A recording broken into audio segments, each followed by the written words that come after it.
öll sæl og blessuð þetta í Borgarleikhúsinu. Okkur félagunum í stjórn starfsmannafélagsins langar að segja ykkur smá frá félaginu. En starfsmannafélagið Bíkóstaf var stofnað 27. október 1983 og það var gert til að vinna bættum samhug félaga sinna með aukinni kynningu þeirra og efla samstarf starfsmanna Bíkó eftir því sem við á. En einnig til að sjá félagsmönnum fyrir heilbrigðisskemmtunum, skemmtiferðum og íþróttaiðkunum. Ekki að segja ég eins og ég Starfsmannafélagið stendur fyrir ýmsum uppákomum á hverju ári. Haldin er árshátíð, jólaball fyrir alla fjölskylduna, farið fyrir bíó og jafnvel í leikhús.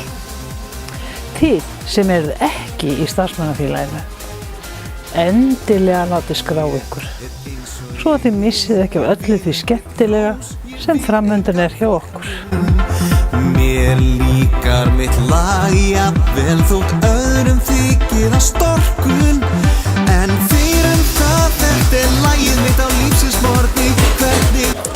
Stjórn starfsmannafélagsins samanstendur af forseta, ritara, gjaldkera og 2 meðstjórnendum og skipta aðilar í stjórn með sér verkum á fyrsta fundi eftir stjórnarkjör.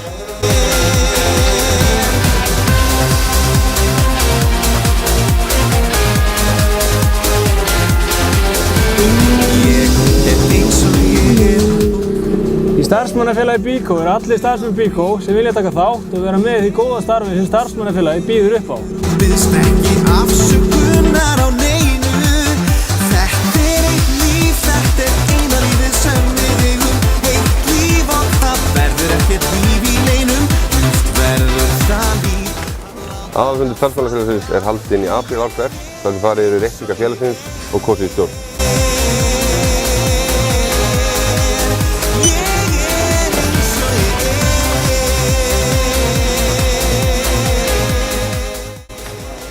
Starfsmaður sem er í starfsmannafélagi Bíkó greiðir ákveðna upphæð sjóð sem rennur síðan aftur hluta til starfsstöðvar hans, þar sem hann og samstarfsmenn hans nota peninginn til að gera sér glaðan dag.